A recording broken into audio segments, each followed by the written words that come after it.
going on, people? We are Tottenham TV, back here for yet another update, and we've got quite a bit to speak about today. But just before we get into that, I'm going to tell you to smash that subscribe button. Only 60% of you are actually subscribed watching this video, so that means 40% of you have not hit that subscribe button. Just scroll down and absolutely smash it. We are also on other platforms such as TikTok, X, Instagram and Facebook as well, so go over there and give us a follow as we bring you daily Tottenham content.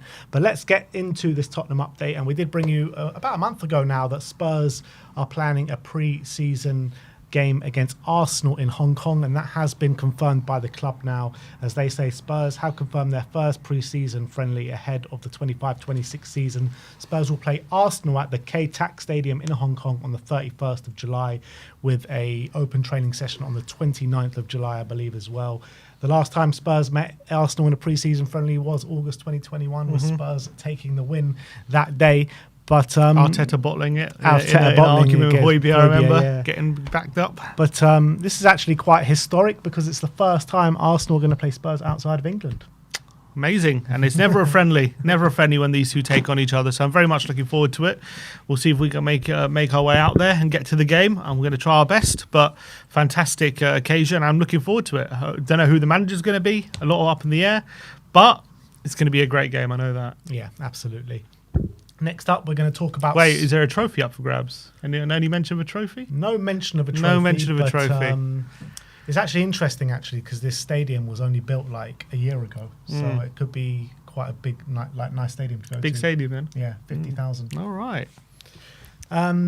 Next up, we're going to talk about Sonny, as the KFA have just named him as South Korean Player of the Year for 2024, which marks the 8th time that Sonny has won it.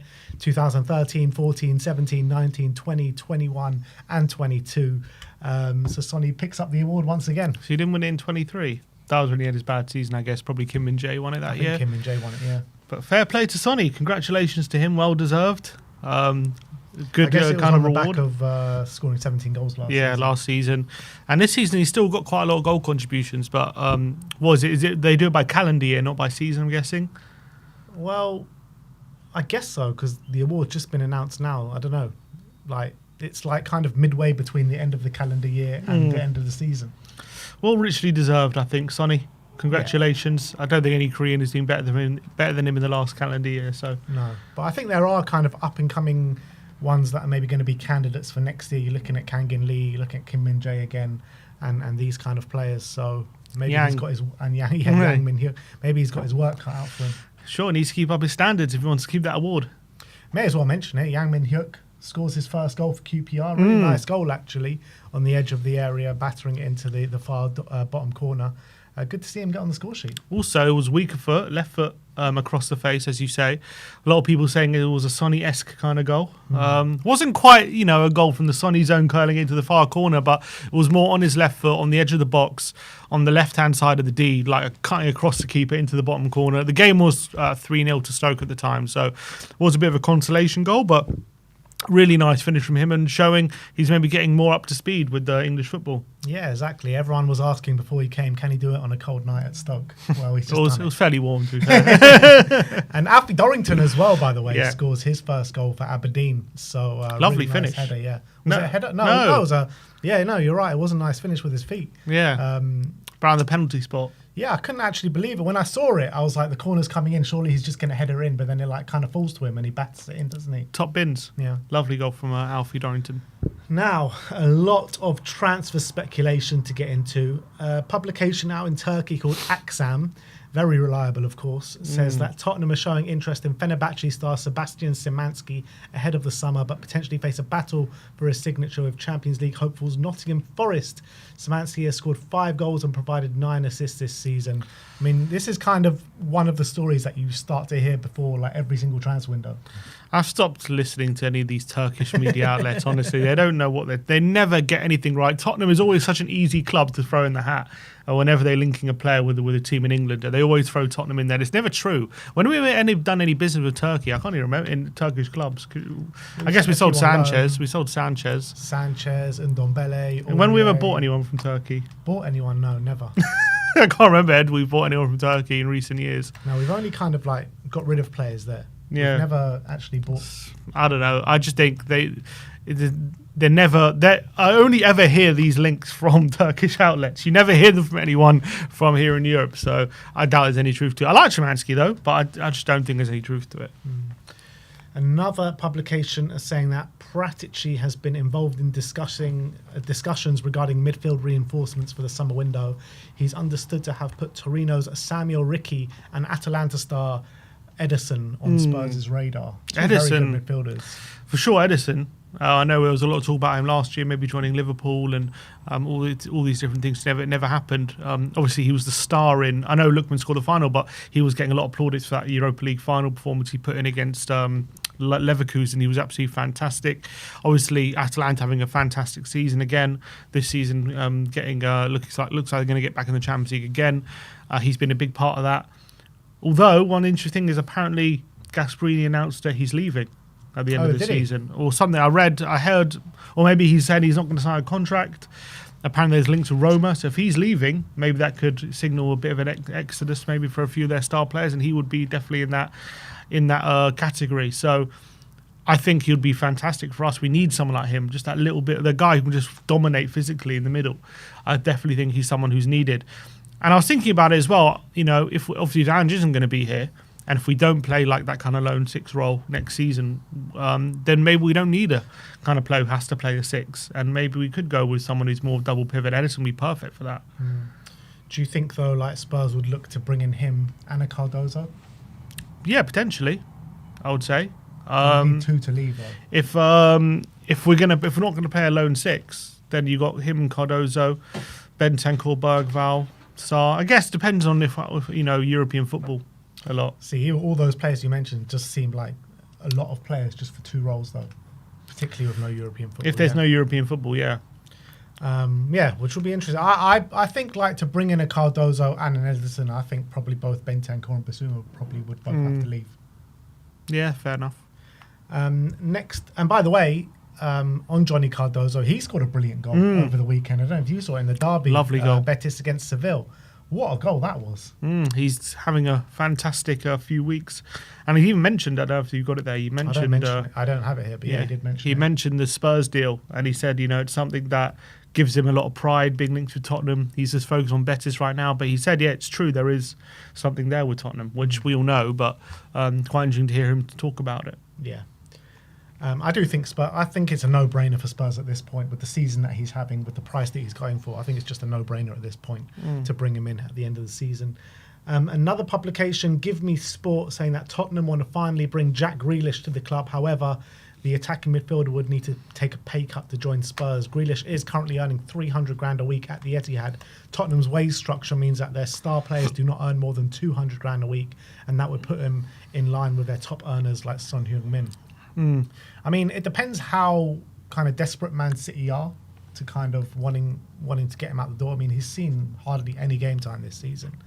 And I can see a world where Spurs kind of do go and offer, maybe just below 200 grand a week and try and get Man City to subsidise that, like the rest of his wages. Yeah, I can see us being interested in it. But again, a player...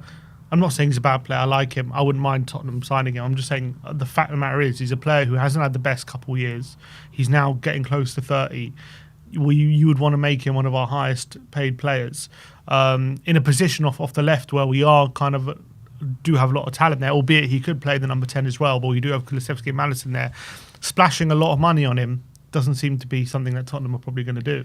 Yeah, it could end up being like a loan because let's be real, who is actually going to splash that money on Grealish at this moment in time? You got teams like Villa signing Rashford for maybe Newcastle or something. But even Villa, they just signed Rashford on loan. It wasn't like a transfer fee, was it? No. So, but they say they paid big wages, though. They're paying a lot of his wages. No, but I'm saying for a transfer fee, who is going to spend that money on Jack Grealish? I can't see anyone. I don't think they're going to demand a major transfer fee, to be honest. I think it's going to be more about the wages. I'm just saying, is it worth it for Tottenham to make him their highest earner? I don't know if they'll see it that way. Yeah, I think on a loan deal, if you can get him for 200 grand a week, I'd do it. Well, consider, I don't know.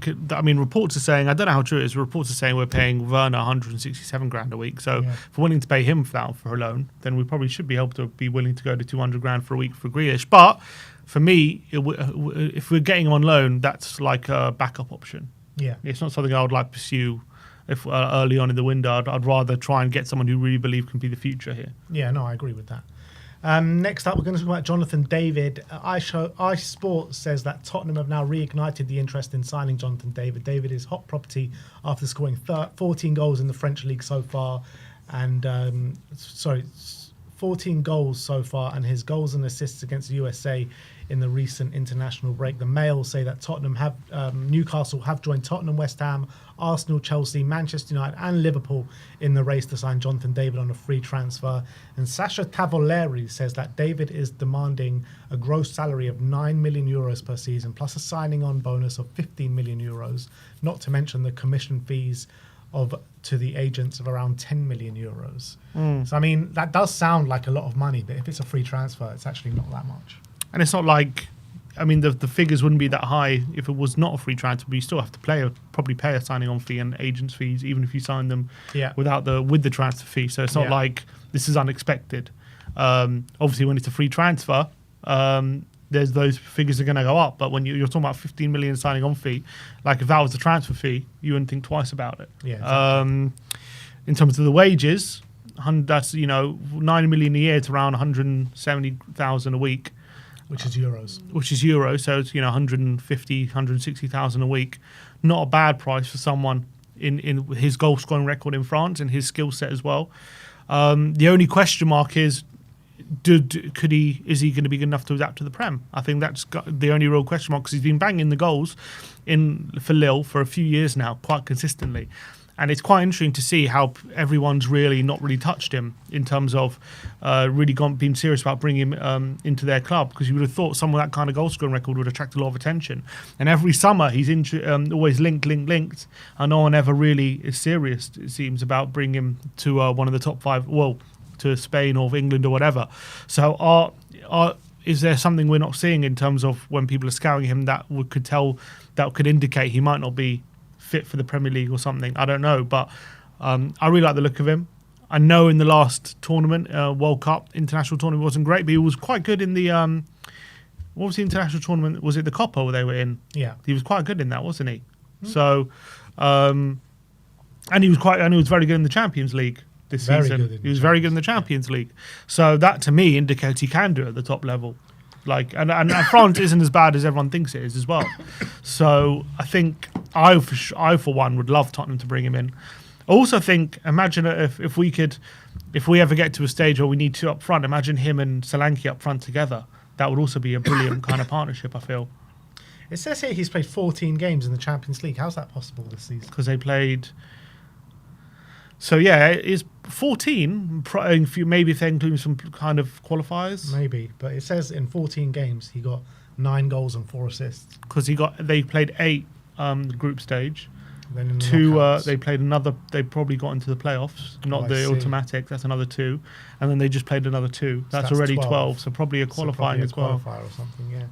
So yeah, 9 goals and 4 assists. I think Jonathan David, I feel like a couple of years ago people were unsure about him, but I feel like these last 2 seasons have really kind of confirmed in people's minds this guy is destined to go on to a really big club. He should be a big club. Yeah, I agree, and I would love him at Tottenham. I think it would be a great signing. Yeah. Next up, we're going to talk about a publication called Fichajes, another really reliable I love one. Fichajes. What they bring up now? Come on, They're saying that Tottenham have reignited their interest in long-term target Milan's Skriniar. Spurs are understood to have Skriniar on the shortlist of centre-backs in the event that Romero departs the club in the summer.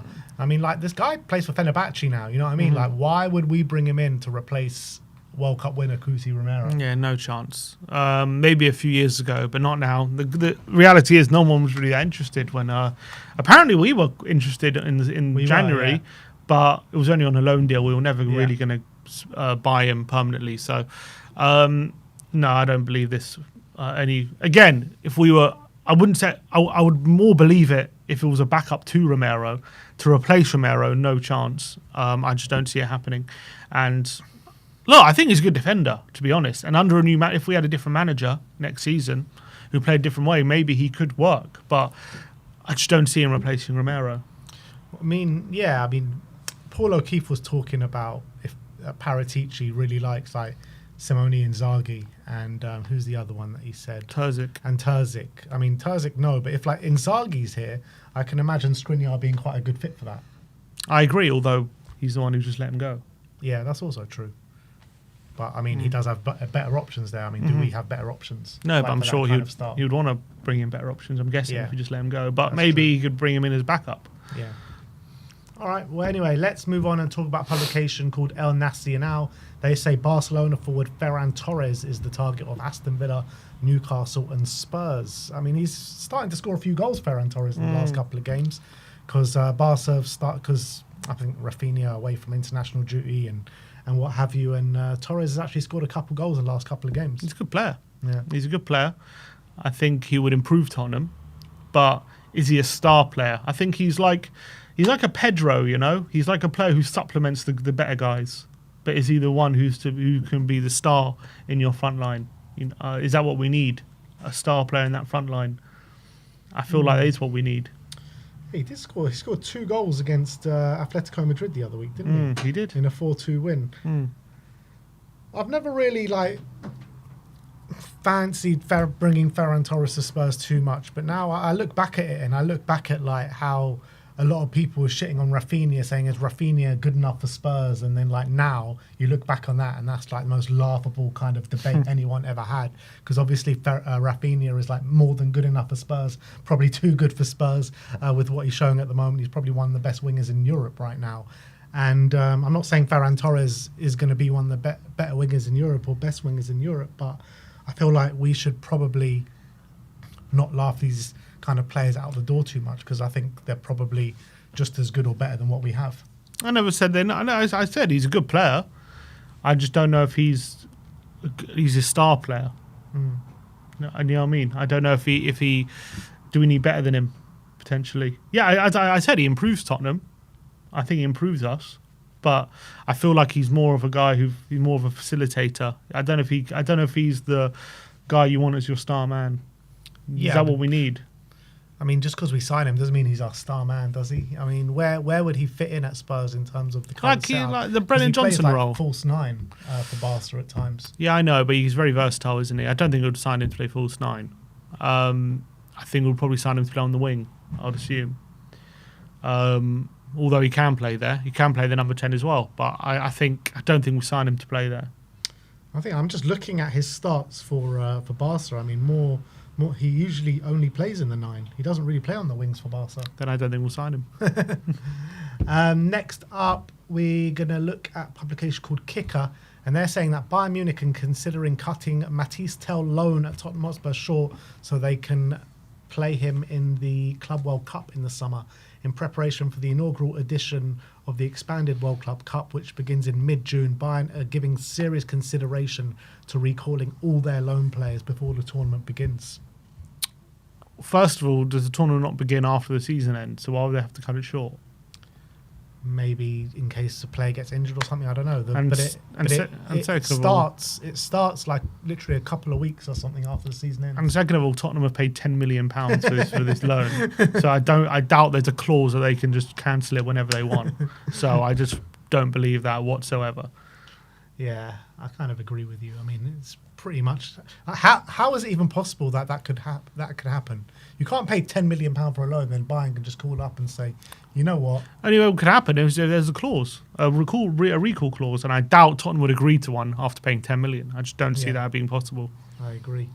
TYC Sports saying that River Plate explored the situation of Alejo Veliz on loan at Espanyol from Tottenham. A deal has not progressed so far because Veliz plans to continue in Europe once his loan at Spain ends. And fair enough, that's where he wants to stay. That's where he's ambitious. I'm sure, albeit the last 2 years have really been bad for him and stalled. I'm sure he still believes in himself, and he probably believes he hasn't gotten a fair chance and hasn't gotten things haven't gone right for him. But it's not totally his fault all the time why things have gone the way they are. From Tottenham's point of view, I think it's difficult to see a pathway into the first team right now for him, considering the position he plays and the options we have there. And also the loans haven't gone so well. So do we want to go another loan deal, or is it right to sell him permanently? If we do sell him permanently, who in Europe is going to be looking at him right now? It's going to be slim pickings probably for him, unfortunately. So a big club out in Argentina, like River Plate, shouldn't be dismissed by him. But if he feels like, look, I want to stay in Europe, I made the leap at 19 to Europe because I believe I'm good enough and I'm not ready to throw in the towel yet, then fair enough. I think that's probably shows his ambition and his self-belief. I hope it works out for him. Yeah, although, like, you know, I've said multiple times over the past week or two that, you know, don't really see a future here. His loans have just, like, not gone to plan and he hasn't shown anything. I mean, with a player of his age, though, like, things can change very quickly, can't it? Very quickly. One good loan deal and, you know, things change automatically. Or even one good pre-season. Or a pre-season, yeah. It's true. He comes in, bangs in the goals in pre-season, all of a sudden, he's an option. And to be fair, last pre-season, it was again unlucky because, like, we had Scarlett, Lancashire and him all to give minutes to. In fact, we were subbing him on at half-time and taking him off on, like, 65 minutes or so. Yeah. And he didn't even look so bad in those minutes, but he just had so few. Yeah. So, yeah, I would, as much as I said, well, we should probably sell, I would like to see another look at him because like I've said many a time as well, I have liked the look of him whenever he's been on the pitch for Tottenham. I'd like it to work out, but I just struggle to see it at the moment. Yeah. Let's talk about Cristian Romero now. Extensive update regarding him. And Ben Jacobs said that Atletico Madrid have put Tottenham centre-back Cristian Romero on their list of options for the summer. Tottenham's position on a sale have been softened.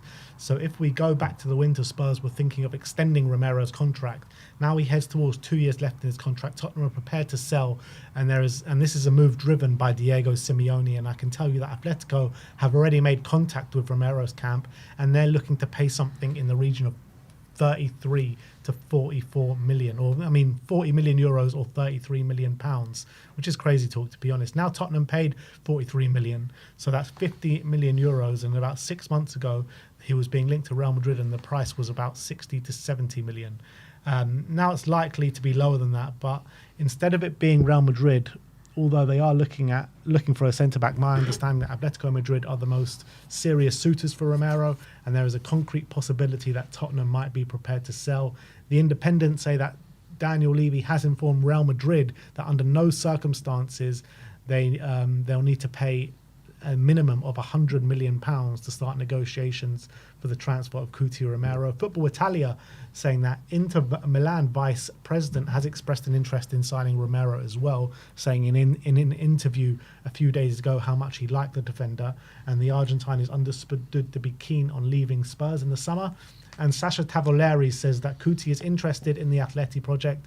The Argentinian defender recently spoke to his compatriot Diego Simeone on the phone and is considered a priority by Simeone, and the Tottenham star seems excited by the idea of joining the Spanish capital. While an agreement has yet to be reached between two clubs, Romero has already confirmed the idea of signing for Atletico Madrid, and personal circumstances are not to be an obstacle of his arrival. Discussions have already taken place between his representatives and the Madrid club. The main obstacle to this move remains Spurs' asking price. Currently, Romero is being considered untransferable by Daniel Levy, and the Tottenham boss could, however, demand up to 80 million euros. And I think 80 million euros is probably kind of the price that they'll be looking at. Yeah, I think Ben Jacobs, I don't know where he's getting his info from, saying that we could let him go between 30 and 40 million. Ridiculous. Who in their right mind would believe that? No, he's not saying that. He's saying that's what Atletico are willing to pay. Well, they're not going to get him if that's the price that they're willing to go to. There's an absolutely zero chance Tottenham sell him for that price. We're obviously going to look for top dollar. We believe he's one of the best centre backs. I know he's had not the best time especially last year, and I know he's been injured, and I know there's a lot of talk about him wanting to leave, but that doesn't stop the fact that he's a top quality centre back who Tottenham did invest fairly heavily in when we signed him, about 45 million. I think he was Serie A Defender of the Year or Player of the Year when we signed him, and Defender of the Year. And he's gone on to win 3 international trophies. He's even had many good games for Tottenham as well. I know, people say for us he hasn't been as good as he's been internationally, and that's true. But regardless of that, we know how good he is. So Tottenham are not going to let him, and also he's part of the leadership group. So Tottenham are not going to let him leave for anything other than a really good price for them. I think they will be willing to let him leave. I think when he says untransferable by Daniel Levy, I think that's just the start of the negotiation. I don't think he actually sees that. I think he would be willing to sell him at the Well, right price. He says untransferable, but then he says, however, could demand a fee of up to 80 million euros. Yeah, I think that's probably about right. And I wouldn't be surprised if the opening thing's 100 million, to be honest. That'll be the opening demand from Tottenham, and obviously try and negotiate that down. They know as well he's at a decent age, right in his prime, where he could be Atletico centre-back for many, many years, considering how long centre-backs can go for. So obviously this one's definitely heating up day by day. There's more and more talk. There's talk of, as you say, Simeone having chatted to Romero, so he's being tapped up already. He's probably got his Argentinian friends in his ear, De Paul and Alvarez saying, come here, all of them saying, come to Atletico, you'll have a great time, we'll win things, this can be your home. He's probably thinking about the weather there, thinking it'll be so much nicer. It just makes so much sense. So I think we've probably got to get used to the fact that this is probably going to happen, to be honest. Yeah, I think it's going to happen. I think it's just a transfer that makes total sense. And I think by the end of it, I reckon the minimum Spurs would probably accept is about 70 million. Mm-hmm. I think that's probably what the kind of going rate of a player of his quality is. Yeah, agreed. And last but not least, we're talking about Rodrigo Bentancur, and Tottenham remain in formal talks for Bentancur over a new contract as they look to stave off interest from AC Milan and Atletico Madrid. Bentancur will be able to leverage that interest in his contract negotiations with Spurs. I would have asked him as well, get a better deal. And I do believe in that interest from those other clubs, to be honest. But maybe it is convenient that he's in talks of the contract and all of a sudden all this news is getting leaked. I think whoever's making up these rumours must have watched our video and our debate show, because I was saying Milan, you were saying Atletico Madrid, and now they're both linked with it. Exactly, shock horror. So I do believe those clubs will be interested, but I'd also believe that it's not a coincidence. This news is being leaked now, just as his contract's in discussion. I think it's clearly a something from his agent to leak it to try and get him a better deal, for sure. And then even if he gets a better deal, that interest will still be there. So it might be a win-win, albeit it could be harder to get out the club. But I think for sure there's truth to it. But I wonder whether I don't know if this contract is done or not. We haven't heard anything, so it looks like it's still in talks. Well, all will be revealed very, very soon, in my opinion. But that is all we have for you today. I want to thank you all for joining us for this Tottenham update. Remember to smash that subscribe button. Thank you everyone for joining us. Like, subscribe and comment. And as always, come on you Spurs.